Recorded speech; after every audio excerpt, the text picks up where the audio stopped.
వీచే గాలులలో నీ ఊసులు జ్ఞాపకమే, పూచే పూలలో నీ నవ్వులు జ్ఞాపకమే, తూరుపు కాంతుల ప్రతికిరణం నీ కుంకుమ జ్ఞాపకమే, తులసి మొక్కలో నీ సిరుల జ్ఞాపకం, చిలక మొక్కులానే అలక జ్ఞాపకం, ఏదో ఒక రాగం పిలిచింది వేళ, ఎదరో నిదురించే కథలెన్నో కదిలేలా.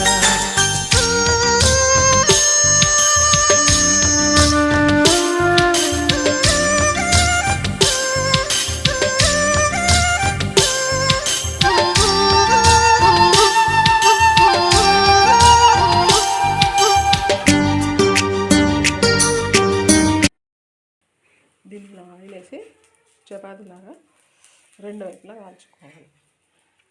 చూడండి, గ్రీన్గా చిల్లీస్, కరివేపాకు ఎంత మంచిగా ఉంది. ఇలా మంచిగా కాల్చుకోవాలి ఆయిల్ వేసి.